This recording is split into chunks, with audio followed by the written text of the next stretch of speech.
Hello, ഞാൻ ആതിര. എല്ലാവർക്കും life and മേക്കിൻ്റെ പുതിയൊരു കൃഷി അറിവിലേക്ക് ഒരിക്കൽ കൂടി സ്വാഗതം.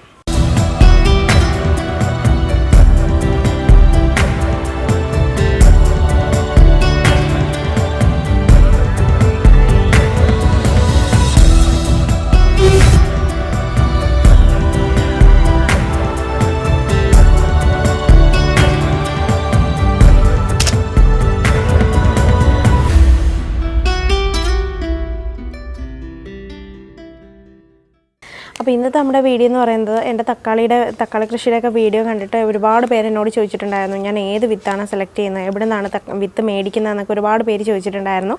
അതിനൊക്കെ ഒരു മറുപടിയും കുറച്ച് കാര്യങ്ങളുമായിട്ടാണ് ഇന്നത്തെ നമ്മുടെ വീഡിയോയിൽ. അപ്പോൾ ഇതെന്ന് പറയുന്നത് കുറേ ഹൈബ്രിഡ് വിത്തുകളാണ്. അപ്പം ഞാൻ കൂടുതലും ഹൈബ്രിഡ് വിത്തുകളാണ് എൻ്റെ തക്കാളി കൃഷിക്ക് വേണ്ടിയിട്ട് യൂസ് ചെയ്യാറുള്ളത്. നാടൻ തക്കാളിയുടെ വിത്ത് വളരെ അപൂർവമായിട്ട് മാത്രമേ ഞാൻ ഉപയോഗിക്കാറുള്ളൂ. ബാക്കി എല്ലാ ഹൈബ്രിഡ് വിത്തുകൾ തന്നെ യൂസ് ചെയ്യുന്നത്. അതും എല്ലാ തവണയും ഞാൻ ഒരെണ്ണം മാത്രമേ യൂസ് ചെയ്യാറില്ല. എന്ന് വെച്ച് കഴിഞ്ഞാൽ നമുക്കറിയില്ലല്ലോ ഈൽഡ് എങ്ങനെയായിരിക്കും, നമുക്ക് കൂടുതൽ അറിയാൻ പറ്റില്ല. അതുകൊണ്ട് തന്നെ പല രീതിയിലുള്ള പല ഹൈബ്രിഡ് വിത്തുകൾ സെലക്ട് ചെയ്തിട്ട് അതിൽ നിന്ന് 3-4 വീതം വിത്തുകളിട്ടാണ് ഞാൻ കൂടുതലും തക്കാളി കൃഷി ചെയ്യാറുള്ളത്. അപ്പോൾ ഹൈബ്രിഡ് വിത്തുകൾ ഇടുമ്പോഴുള്ള ഗുണമെന്ന് വെച്ചാൽ നിങ്ങൾക്ക് പലർക്കും അറിയായിരിക്കും, ഈൽഡ് കൂടുതലായിരിക്കും. പക്ഷേ ഒരുപാട് നാളെ ചെടി നിൽക്കുന്ന സമയത്ത് നമുക്ക് നല്ല രീതിയിൽ വിളവ് നൽകുന്നതാണ്. പിന്നെ ഹൈബ്രിഡ് വിത്തുകൾ ഇങ്ങനെ അഗ്രോ ഷോപ്പുകളിൽ നിന്നൊക്കെ മേടിക്കാൻ കിട്ടും. ഒരുപാട് അഗ്രോ ഷോപ്പുകളുണ്ട്. അഗ്രോ ഷോപ്പുകളിലെല്ലാം തന്നെ നമ്മുടെ ഇതുപോലുള്ള ഹൈബ്രിഡ് വിത്തുകൾ ഇതുപോലെ പാക്ക് ചെയ്താണ് ഹൈബ്രിഡ് വിത്തുകൾ കൂടുതലും വരുന്നത്. കുറച്ച് വിത്തേ കാണൂ കേട്ടോ. അപ്പോൾ ഇതൊരു ഏകദേശം ഒരു 40-നകത്തൊക്കെ ആയിരിക്കും റേറ്റ് വരുന്നത്. 35-40 ആ ഒരു റേറ്റൊക്കെ വരുമായിരിക്കും. അപ്പോൾ ഞാൻ ആ രീതിയിലുള്ള വിത്തുകളാണ് സെലക്ട് ചെയ്യുന്നത്. അപ്പോൾ അത് മാത്രമല്ല, നമുക്ക് നമ്മുടെ കാർഷിക സർവകലാശാലയിൽ നിന്ന് നമുക്ക് പോയിട്ട് നമുക്ക് വിത്തുകൾ സെലക്ട് ചെയ്യാം. അവിടെ ചിലപ്പോൾ നമുക്ക് ഇത്തിരി ക്വാളിറ്റി സീഡ്സ് നമുക്ക് കിട്ടും. നമ്മുടെ കേരളത്തിന് അനുയോജ്യമായിട്ടുള്ള വിത്തുകൾ നമുക്ക് അവിടുന്ന് മേടിക്കാൻ സാധിക്കും. കൂടുതലും കേരള കാർഷിക സർവകലാശാല ഇറക്കിയ കുറേ വിത്തുകളുണ്ട്. അതിനകത്ത് ശക്തി, മുക്തി, അനഘ, വെള്ളായനി, വിജയ്, അതുപോലെ തന്നെ മനുപ്രഭ, മനുലക്ഷ്മി, പിന്നെ അക്ഷയ് എന്നൊക്കെ പറയുന്ന ഒരുപാട്, ഇത് മാത്രമല്ല കേട്ടോ, ഒരുപാട് വിത്തുകളുണ്ട്. അത് സെലക്ട് ചെയ്യുമ്പോൾ എന്ന് വെച്ചാൽ ഗുണമെന്ന് പറയുമ്പോൾ നമ്മുടെ ബാക്ടീരിയൽ വാട്ടം നമ്മളറിയാമല്ലോ, തക്കാളിനകത്തും പച്ചമുളകിനകത്തും ഒക്കെ ഒരുപാട് ഒരു ഗുരുതരമായിട്ടുള്ളൊരു പ്രശ്നമാണ് ബാക്ടീരിയൽ വാട്ടം എന്ന് പറയുന്നത്. അപ്പോൾ അതിനെ പ്രതിരോധിക്കാനുള്ള കഴിവ് നമ്മുടെ ഈ കേരള കാർഷിക സർവകലാശാലയുടെ വിത്തുകൾ സെലക്ട് ചെയ്യുമ്പോൾ അതിനകത്തുണ്ട്. അപ്പോൾ നമ്മൾ ഈ അക്ഷയ എന്നൊക്കെ പറയുന്ന വിത്തുകളെന്ന് വെച്ചാൽ അവർ പറയുന്നത് മഴക്കാലത്തും നമുക്ക് നടാൻ പറ്റിയ അനുയോജ്യമായിട്ടുള്ളൊരു വിത്താണ് നമ്മുടെ ഈ അക്ഷയ എന്നൊക്കെ പറയുന്നത്. അപ്പോൾ നമ്മുടെ കേരളത്തിൻ്റെ മാത്രമല്ല പല സ്റ്റേറ്റുകളിൽ നിന്ന് ഇതുപോലെ തന്നെ ഒരുപാട് ഹൈബ്രിഡ് തൈകൾ അവർ വികസിപ്പിച്ചെടുക്കുന്നുണ്ട്. അപ്പം അതിനകത്ത് കർണാടക സ്റ്റേറ്റിൻ്റെ നല്ലൊരു ഹൈബ്രിഡ് ഇനമാണ് അർക്കാരക്ഷ എന്ന് പറയുന്നത്. അത് പൊതുവേ നല്ല ഈൽഡ് കിട്ടുന്നൊരു വെറൈറ്റി എന്നാണ് പറയുന്നത്. അത് നമുക്ക് ഓൺലൈനിൽ കൂടെ ഒക്കെ മേടിക്കാനും സാധിക്കുന്നുണ്ട്. പക്ഷേ നമ്മൾ ഇത് കണക്കാണ് പല സ്റ്റേറ്റുകൾ വികസിപ്പിച്ചെടുക്കുന്നതെന്ന് പറഞ്ഞാൽ അവരുടെ ക്ലൈമറ്റിന് അനുയോജ്യമായിട്ടുള്ള വിത്തുകളാണ് അവർ ഉണ്ടാക്കിയെടുക്കുന്നതെന്ന് വെച്ചാൽ. അപ്പോൾ അത് നമുക്ക് നമ്മുടെ നാട്ടിൽ കൊണ്ടുവന്നിട്ട് നമുക്ക് വെച്ച് പിടിപ്പിക്കുമ്പോൾ അത്രത്തോളം സക്സസ്ഫുൾ ആവുമെന്ന് പറയാൻ പറ്റില്ല. അതൊക്കെ വെച്ച് പിടിപ്പിച്ച് എന്ന് വെച്ചാൽ ഒരു ചലഞ്ച് പോലെ വെച്ച് പിടിപ്പിച്ചൊക്കെ അറിഞ്ഞാലേ നമുക്ക് സാധിക്കത്തുള്ളൂ. അതിൽ നിന്ന് എത്ര ഈൽഡ് കിട്ടും, എങ്ങനെയാണ് നമുക്ക് നാട്ടിൽ നല്ല രീതിയിൽ വളർത്താൻ സാധിക്കും എന്നൊക്കെ. അപ്പോൾ കൂടുതലും നമ്മൾ മേടിക്കുമ്പോൾ നമ്മുടെ കടകളിൽ കിട്ടുന്ന ഇതുപോലുള്ള ഹൈബ്രിഡ് വിത്തുകൾ മേടിക്കുക, അല്ലെങ്കിൽ ഇതുപോലെ കേരള കാർഷിക സർവകലാശാലയുടെ വിത്തുകൾ സെലക്ട് ചെയ്യുക, ഇങ്ങനെയൊക്കെ. പിന്നെ ഈ ഹൈബ്രിഡ് വിത്തുകൾക്ക് എല്ലാം ഒരുപോലെ ആണോന്നില്ല ഈൽഡ് കേട്ടോ. ഒരുപാട് ഹൈറ്റ് പോകാത്ത ചെടികൾ കാണും. ചിലത് ഭയങ്കര ഹൈറ്റിൽ പോയിട്ടായിരിക്കും ചിലപ്പോൾ ഈൽഡ് കിട്ടുന്നത്. പിന്നെ കായുടെ സൈസ് വലിപ്പം ചെറുത് അങ്ങനെയൊക്കെ കാണും. പിന്നെ ടേസ്റ്റ് വ്യത്യാസം കാണും, നിറ വ്യത്യാസം കാണും. യെല്ലോ കളറിലേക്ക് നമുക്ക് തക്കാളിയുടെ ഹൈബ്രിഡ് സീഡ്സ് മേടിക്കാൻ കിട്ടും. അപ്പോൾ നമ്മുടെ കേരള കാർഷിക സർവകലാശാലയുടെ വിത്തുകൾ സെലക്ട് ചെയ്യണമെങ്കിൽ നമുക്ക് വെള്ളായനി പോകാം, അതുപോലെ തന്നെ മണ്ണുത്തിയിലും പോകാം. ട്രിവാൻഡ്രവും തൃശ്ശൂരുമാണ്. പിന്നെ അത് മാത്രമല്ല, അവിടം വരെയൊക്കെ പോയി ഇത്രയും ദൂരം യാത്ര ചെയ്ത് വിത്തുകൾ കളക്ട് ചെയ്യുന്നതിനെക്കാട്ടിയും നമുക്ക് ജില്ലയിൽ നമ്മുടെ അതാത് ജില്ലകളിലും ഇതുപോലെ തന്നെ സീഡ് ഉൽപ്പാദന കേന്ദ്രങ്ങൾ ഒരുപാടുണ്ട്. അപ്പോൾ അവിടെയൊക്കെ പോയിട്ട് നമുക്ക് നല്ല ഇനം വിത്തുകൾ നമുക്ക് സെലക്ട് ചെയ്യാൻ സാധിക്കും. അപ്പോൾ നമ്മൾ വീടുകളിൽ സാധാരണ രീതിയിൽ നമ്മുടെ അടുക്കളയിൽ ആവശ്യത്തിനൊക്കെയാണ് ചെയ്യുന്നതെങ്കിൽ ആരും അങ്ങനെയൊന്നും മെനക്കെടാറില്ല. ഇതുപോലെ തന്നെ ഏതെങ്കിലും അഗ്രോ ഫാമുകളിൽ പോയി ഇതുപോലെ ഏതെങ്കിലുമൊക്കെ ഹൈബ്രിഡ് സീഡ്സാണ് കൂടുതലും കളക്ട് ചെയ്യാറുള്ളത്. അപ്പോൾ ഞാൻ മേടിച്ചിട്ടുള്ള അതിനകത്ത് കുറച്ച് ഹൈബ്രിഡ് എന്ന് പറയുന്നത് ഞാൻ പറഞ്ഞല്ലോ മാറിയും തിരിഞ്ഞാണ് യൂസ് ചെയ്യുന്നത് എന്ന്. ഞാൻ ഒരു ഹൈബ്രിഡ് വിത്തുകൾ മാത്രം യൂസ് ചെയ്യാറില്ല. അപ്പോൾ അതിനകത്ത് ഒന്നെന്ന് പറയുന്നത് ശിവതം എന്ന് പറയുന്നതാണ് കേട്ടോ. F1 ഹൈബ്രിഡ് വെറൈറ്റിയാണ് ശിവതം എന്ന് പറയുന്നത്. അത് അത്യാവശ്യം നല്ല ഈൽഡ് തരുന്ന ഒരു തക്കാളി ചെടിയായിട്ട് എനിക്ക് തോന്നിയിട്ടുണ്ട്. ഞാൻ കൂടുതലും അത് യൂസ് ചെയ്തിട്ടുണ്ട് ഒരുപാട്. പിന്നെയെന്ന് പറയുന്നത് റിസ്വാൻ്റെ ഒരു ടൊമാറ്റോ സീഡാണിത്.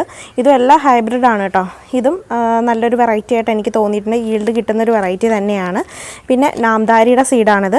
ഇതും F1 ഹൈബ്രിഡ് തന്നെയാണ്. വളരെ ഒരുപാട് ഹൈറ്റിലൊന്നും പോവാതെ എനിക്ക് തോന്നിയിട്ടുള്ളൊരു ചെടിയാണ് കേട്ടോ. വലിയ ഹൈറ്റിലൊന്നും പോകത്തില്ല. അത്യാവശ്യം റൗണ്ടായിട്ടുള്ള തക്കാളിയാണ് ഇതിൽ നിന്ന് കിട്ടുന്നത്. നീണ്ടതല്ല, അത്യാവശ്യം റൗണ്ടായിട്ടുള്ള നല്ല മുഴുത്ത തക്കാളിയാണ് ഇതിൽ നിന്ന് കിട്ടിയിട്ടുള്ളത്. പിന്നെ ഇതെന്ന് പറയുന്നത് നിസ്കോഡയാണ് കേട്ടോ. ഇപ്പോൾ ഇത് പുതുതായിട്ട് ഞാൻ മേടിച്ചിട്ടുള്ളൊരു ഹൈബ്രിഡ് സീഡാണ്. ഞാൻ ഇതിന് മുന്നേ ഇത് യൂസ് ചെയ്തിട്ടില്ല. പിന്നെ ഞാൻ മേടിച്ചിട്ടുണ്ടായിരുന്നു ഒരു റിസർച്ച് സെൻറ്ററിൽ നിന്ന് മേടിച്ചിട്ടുള്ള ഒരു വിത്താണ്.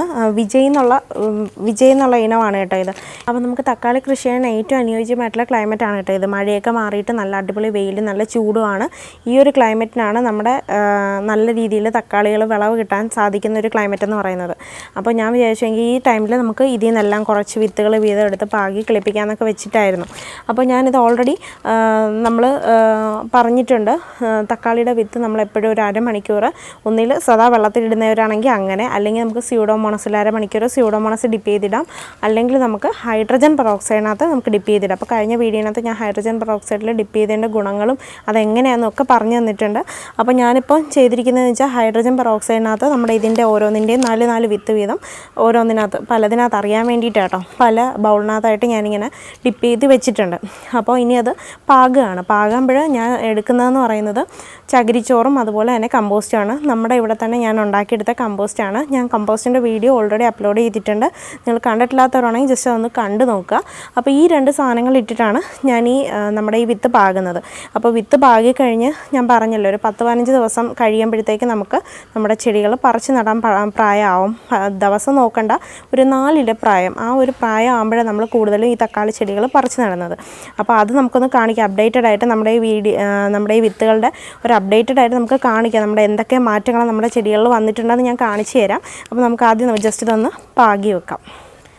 അപ്പോൾ നമ്മൾ ചകിരിച്ചോറ് യൂസ് ചെയ്തിട്ടുള്ള ഞാനിപ്പോൾ ഇതുപോലെ ബ്രിക്കായിട്ടുള്ള ചകിരിച്ചോറായിരുന്നു.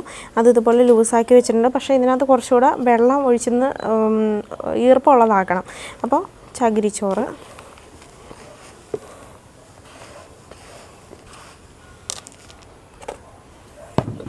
അപ്പം ഞാൻ ഇതുപോലൊരു ബേസിനിലാണ് കേട്ടോ എടുക്കുന്നത്. നല്ല ഡ്രെയിനേജ്, അടിയിൽ ഡ്രെയിനേജൊക്കെ ഉണ്ട്.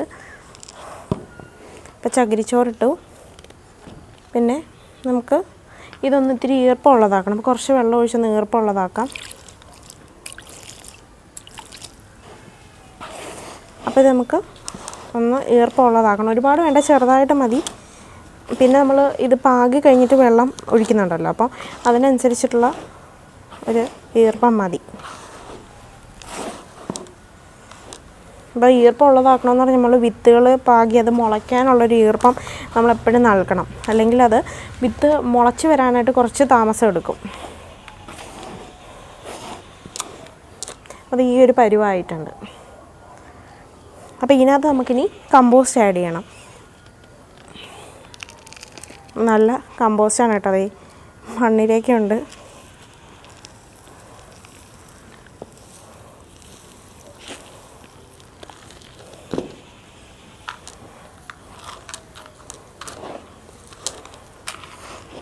നമ്മൾ പൊതുവേ വിത്തുകൾ പാകുമ്പോഴത്തേക്ക് ഒരുപാട് വളങ്ങളൊന്നും ആഡ് ചെയ്യത്തില്ല. ഈ കമ്പോസ്റ്റ് ആഡ് ചെയ്യുന്ന വെച്ചാൽ അത്യാവശ്യം വളമെല്ലാം നമ്മുടെ ഈ കമ്പോസ്റ്റിനകത്തുണ്ട്. കമ്പോസ്റ്റിൻ്റെ ഗുണങ്ങൾ പ്രത്യേകിച്ച് പറയേണ്ട കാര്യമില്ലല്ലോ. അപ്പോൾ അതുകൊണ്ടാണ് നമ്മൾ കമ്പോസ്റ്റും അതുപോലെ തന്നെ ചകിരിച്ചോറ്, അത് മാത്രമല്ല നല്ല രീതിയിൽ വേര് ഇടണമെങ്കിൽ നമ്മുടെ ഈ കമ്പോസ്റ്റ് ആഡ് ചെയ്യുമ്പോഴാണെങ്കിൽ ഒരു ലൂസ് വരും. പിന്നെ ഈ ചകിരിച്ചോറ് ഒരുപാടായി കഴിഞ്ഞാൽ ഈർപ്പം കൂടുതൽ നമ്മുടെ വിത്തുകൾ കംപ്ലൈൻ്റ് ആവാനും ചാൻസ് ഉണ്ട്. അപ്പോൾ അതുകൊണ്ടാണ് നമ്മൾ ഈ കമ്പോസ്റ്റ് ആഡ് ചെയ്യുന്നത്. അതിൻ്റെ കൂടെ ഇനി വേറെ വളങ്ങളൊന്നും ആഡ് ചെയ്യേണ്ട കാര്യമില്ല. അഥവാ നിങ്ങൾക്ക് അത്ര നിർബന്ധമാണെങ്കിൽ വേണമെങ്കിൽ സ്യൂഡോമോണസിൻ്റെ പൊടി നമുക്കിതിനകത്ത് വിതറി കൊടുക്കാം. അല്ലെങ്കിൽ നമ്മൾ ഈ വിത്ത് പാകിയതിന് ശേഷം നമുക്ക് കുറച്ച് സ്യൂഡോമോണസ് ലൈനി നമുക്കിതിനകത്ത് വെള്ളത്തിന് പകരം തളിച്ചു കൊടുക്കുകയും ചെയ്യാം. ഞാൻ ഇതൊന്നും ചെയ്യുന്നില്ല. കാര്യം എന്ന് വെച്ച് കഴിഞ്ഞാൽ നമ്മൾ ഈ ഹൈഡ്രജൻ പെറോക്സൈഡിലാണല്ലേ വിത്തിട്ടത്. അതുകൊണ്ട് തന്നെ അതിൻ്റെ കൂടെ തന്നെ സ്യൂഡോമോണസ് ആഡ് ചെയ്യുന്നില്ല. അപ്പോൾ അതേ നമ്മുടെ വിത്ത് പാകാനുള്ള പോട്ടിംഗ് മിക്സ് തയ്യാറാക്കിയിട്ടുണ്ട്. അപ്പോൾ നമുക്കിതിനകത്തേക്ക് വിത്തുകൾ പാകാം. അതിന് മുന്നേ നമ്മളിത് ഒന്ന് പാർട്ടീഷൻ ചെയ്തിട്ടാണ് വിത്തുകൾ പാകുന്നത്. കാരണം വെച്ചാൽ 4 വെറൈറ്റീസ് ഉണ്ടല്ലോ. അപ്പോൾ ഒരുമിച്ച് നമുക്ക് മാറിപ്പോകാതിരിക്കാൻ വേണ്ടിയിട്ട് ഒന്ന് 4ആയിട്ട് പാർട്ടീഷൻ ചെയ്തിട്ട് നമുക്കിടാം. അപ്പോൾ നമുക്ക് ഇതുപോലൊക്കെ ഒരു ഈർക്കിലൊക്കെ വെച്ച് പാർട്ടീഷൻ ചെയ്തിട്ട് നമുക്ക് വെക്കാം. 4 വിത്തല്ലേ. അപ്പോൾ നമുക്ക് അറിയാൻ വേണ്ടിയിട്ട്, ജസ്റ്റ് ഒന്ന് അറിയാൻ വേണ്ടിയിട്ട് മാത്രം ഏതൊക്കെ മുളയ്ക്കുന്നതെന്നും കൂടി നമുക്കറിയാമല്ലോ.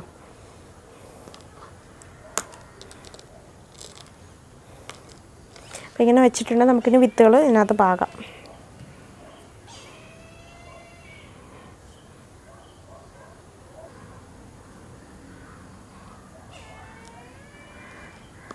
നമുക്കിതിന് വെള്ളം ഇത് കളയേണ്ടത് ഹൈഡ്രജൻ പെറോക്സൈഡ് ഡൈല്യൂട്ട് ചെയ്ത വെള്ളം ഇത് കളയേണ്ടത് നമുക്കിതിൽ തന്നെ അത് പാകിയ സ്ഥലത്ത് തന്നെ നമുക്കിത് ഒഴിച്ചു കൊടുക്കാം.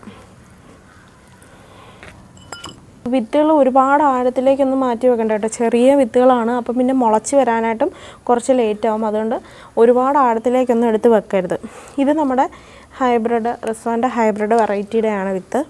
അപ്പോൾ ഇതും കൂടി നമുക്കിതിനകത്തേക്ക് ഇട്ട് കൊടുക്കാം. അപ്പോൾ വളരെ ഡിപ്പ് ചെയ്ത് നമ്മൾ വെക്കേണ്ട കാര്യമൊന്നുമില്ല. ഇത് നമ്മൾ വെള്ളത്തിൽ ഇട്ടേക്കുന്നത് അതിങ്ങനെ ഒഴിച്ചു കൊടുക്കേണ്ട കാര്യമില്ല. നമ്മൾ ചീരയുടെയൊക്കെ വിത്ത് പാകുമല്ലോ, അതിൻ്റെ ഒരു ഇത് കൊടുക്കേണ്ട കാര്യമേ ഉള്ളൂ. ഇനി നമുക്ക് വേണമെങ്കിൽ ആവശ്യത്തിന് കുറച്ച് വെള്ളം കൂടി ഒന്ന് തളിച്ചു കൊടുക്കുക. ഒരു ഈർപ്പം, ഞാൻ പറഞ്ഞ പോലെ ഒരു ഈർപ്പം മെയിൻറ്റെയിൻ ചെയ്യണം. അപ്പോൾ നമുക്കൊന്നീ വെള്ളം തളിച്ചു കൊടുക്കാം, അല്ലെങ്കിൽ ഞാനിപ്പം ചെയ്യുന്നതെന്ന് വെച്ചാൽ നമ്മൾ ഈ ഹൈഡ്രജൻ പെറോക്സൈഡ് ഡൈല്യൂട്ട് ചെയ്ത വെള്ളമാണ്, ഈ വെള്ളം നമുക്ക് ഇതിനകത്തേക്ക് തളിച്ചു കൊടുക്കുക ചെയ്യുന്നത്. അപ്പോൾ ഇത് ഓൾറെഡി ഡ്രെയിനേജ് ഉള്ളതുകൊണ്ട് വലിയൊരു പ്രശ്നം വരുന്നില്ല കേട്ടോ. അപ്പോൾ വെള്ളം കൂടിയാലും ഡ്രെയിനേജ് ഉള്ളതുകൊണ്ട് കുഴപ്പമില്ല. അപ്പോൾ ഇത്രയൊക്കെ ഉള്ളൂ അറിയാനായിട്ട് നമ്മളെ വിത്തുകൾ പാകുമ്പോൾ. അപ്പോൾ തക്കാളി ചെടി നടാൻ ആഗ്രഹിക്കുന്നവരിപ്പോൾ എൻ്റെ കൂടെ തന്നെ ഇതുപോലെ വിത്തുകളൊക്കെ സെലക്ട് ചെയ്ത് നിങ്ങളും പാകി വെക്കുക. അപ്പോൾ നമുക്ക് ഇപ്പം ഞാൻ ഓരോ അപ്ഡേറ്റഡ് കാണിക്കുമ്പോൾ നിങ്ങൾക്കും അറിയാമല്ലോ, അതിൻ്റെ വളർച്ചയും കാര്യങ്ങളൊക്കെ നിങ്ങൾക്ക് അറിയാൻ പറ്റും. പിന്നെ ഞാൻ വളത്തിൻ്റെ കാര്യമൊക്കെ ഓൾറെഡി ഞാൻ തക്കാളി ചെടികൾക്ക് നൽകുന്ന വളങ്ങളൊക്കെ പറഞ്ഞിട്ടുണ്ട്, ഓരോ സമയത്ത് നൽകുന്ന വളങ്ങളൊക്കെ ഞാൻ പറഞ്ഞു തന്നിട്ടുണ്ടായിരുന്നു. അപ്പോൾ ആ രീതിയിലൊക്കെ നിങ്ങൾ മുന്നോട്ട് നല്ല രീതിയിൽ ഈ സമയത്ത് തക്കാളി നട്ട് കഴിഞ്ഞാൽ അടിപൊളി 100% വിളവ് നമുക്ക് കിട്ടും. പിന്നെ അത് മാത്രമല്ല, നമ്മളിങ്ങനെ വിത്തുകൾ പാകി വെക്കുന്ന സമയത്ത് തന്നെ നമുക്ക് തക്കാളി ചെടിക്ക് വേണ്ടുള്ള പോട്ടിംഗ് മിക്സും തയ്യാറാക്കി അപ്പോഴേ സോയിൽ നമ്മൾ തയ്യാറാക്കി വെക്കുക. അപ്പോൾ ആ മണ്ണ് നല്ല രീതിയിൽ നമ്മൾ തയ്യാറാക്കുന്നൊരു വീഡിയോ ഇതിന് മുന്നേ ചെയ്തിട്ടുണ്ട്, അതും ഒന്ന് കണ്ടു നോക്കുക. അപ്പോൾ എല്ലാവർക്കും ഇന്നത്തെ ഈ വീഡിയോ ഇഷ്ടമായെന്ന് വിചാരിക്കുന്നു. മറ്റൊരു വീഡിയോ ആയിട്ട് കാണുന്നവരേക്കും ടാറ്റാ.